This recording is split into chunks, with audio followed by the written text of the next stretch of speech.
न हम किसी को बचाएंगे न किसी को फंसाएंगे। हम लोग क्या मतलब, ये तो पुलिस का काम करता है। ना हम किसी को फंसाते हैं, ना हम किसी को बचाते हैं। नीतीश जी का ये हार्ड स्टैंड जमीन पर दिख रहा है। लालू राबड़ी के राज में बिहार अपराध उद्योग के रूप में कुख्यात हो चुका था। राज्य में कानून का राज हो, यह आम बिहारी के लिए एक सपने की तरह था। भय मुक्त बिहार एक चुनौती बन गई थी। लेकिन माननीय नीतीश कुमार जी के मुख्यमंत्री बनते ही राज्य में कानून का राज स्थापित हुआ। यही एक वजह है कि देश दुनिया से लोग भय मुक्त होकर बिहार आने लगे और एक सकारात्मक वातावरण बना। सुशासन की सरकार आते ही अपराधियों में खौफ पैदा होने लगा। अपराधी सरेंडर करने लगे। कुछ तो बिहार से भाग गए और कुछ भूमिगत हो गए। लाखों अपराधी जेल पहुंचाए गए।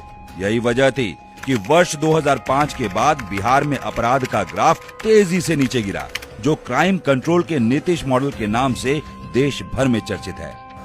तो कुछ लोग अगर गड़बड़ करता है तो सारा पुलिस और प्रशासन अलर्ट है और देख रहा है, और जो भी गड़बड़ करता है उसको उस पर एक्शन लेता है। सरकार की सर्वोच्च प्राथमिकता है कि अपराध नियंत्रण में किसी प्रकार की कोताही ना हो।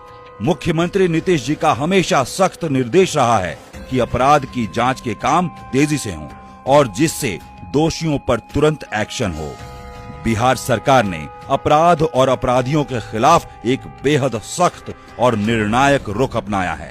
राज्य में अब तक करीब 2000 कुख्यात अपराधियों को चिन्हित किया जा चुका है, जिनकी अवैध कमाई और अपराध से अर्जित संपत्ति को जब्त करने की कार्रवाई तेजी से की जा रही है। ऐसा करने वाला बिहार पहला राज्य है। अब अपराधियों की काली कमाई पर निर्णायक प्रहार हो रहा है। लूट व उगाही से बनाए गए घर मकान जब्त होंगे। अब अपराधी केवल जेल नहीं जाएंगे, बल्कि उनकी गैर कानूनी शान शौकत भी खत्म की जाएगी। यह कदम अपराधियों के मनोबल को तोड़ने और समाज में कानून का डर बनाए रखने की दिशा में मील का पत्थर साबित होगा। नीतीश जी क्राइम और करप्शन से कभी समझौता नहीं करते हैं। तरह तरह का की प्रवृत्ति मनोवृत्ति लोगों की होती है और आपराधिक घटनाएं घटती हैं। सवाल है कि आपराधिक घटनाएं घटें और उस पर जो कार्रवाई होनी चाहिए वो कार्रवाई होती है या नहीं होती।